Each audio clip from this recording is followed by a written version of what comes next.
this is the crux of it, is what does he want?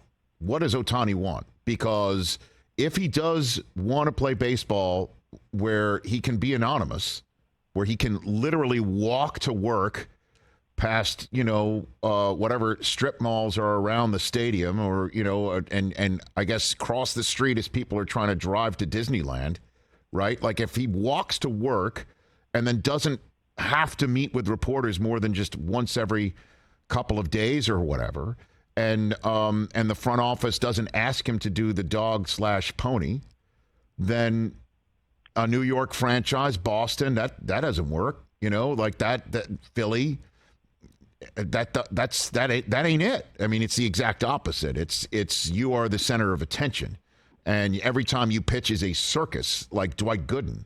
Like that's it. And obviously, for the Dodgers, it would be like Fernando Mania, Nomo Mania, or something like that.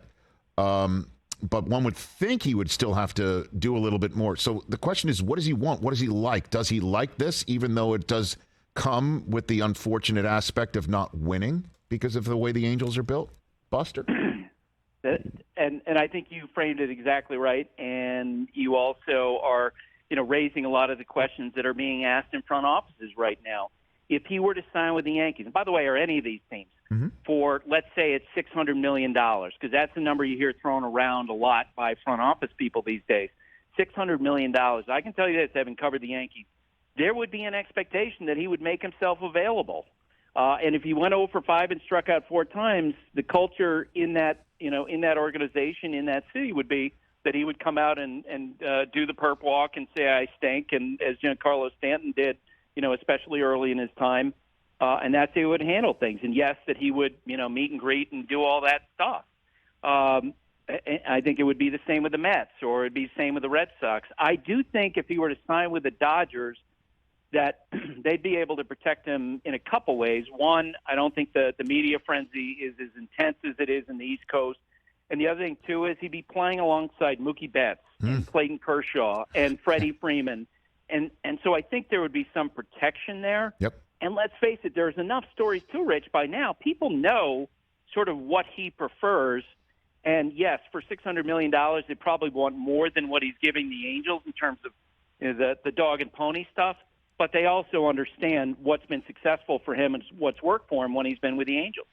Well, and I guess with all of this being discussed, Buster, between you and I right now, would you be able to hammer out all of the expectations as you're trying to acquire them mid-season, right? I mean, wouldn't there be some sort of talk that would have to go down between team that acquires him or gives the Angels something that would make him think, or Artie Moreno think?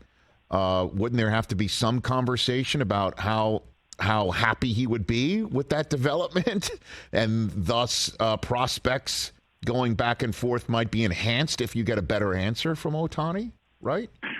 I don't think if he's traded midseason that would be part of the conversation. Okay. The team that would be acquiring him, for the last 2 months would basically, I think, follow up on what the Angels have done, which is, you know what, let him go do his pitching stuff, let him go do his hitting stuff, and we're going to leave him alone, make him available with an opening press conference, and then if he does something extraordinary in game, that he would speak to reporters. But besides that, not much more. As a free agent, I think that moves closer to what you're talking about, that there would be a conversation of, yeah, we'd like him to do this. But I would say this, like Ohtani has special rules. There's no doubt, the phrase that I've been using in our internal conversations is he's got a lot of autonomy. Nice. Within the Angels. He does his own thing. And I think that he's such a great player that, let's say, if the Dodgers had a chance to sign him and his agent were to say, yeah, he doesn't like to do the media more than once or twice a week, the Dodgers' response might be, yes, sir, may I have another? Probably. No, I'm sure. And you're right. With Betts and everyone, it's the cupboard's not bare. He's just one of many stars. He just would stand out because of who he is. Catch the Rich Eisen Show every single day on the Roku channel, 12 to 3 Eastern, for free.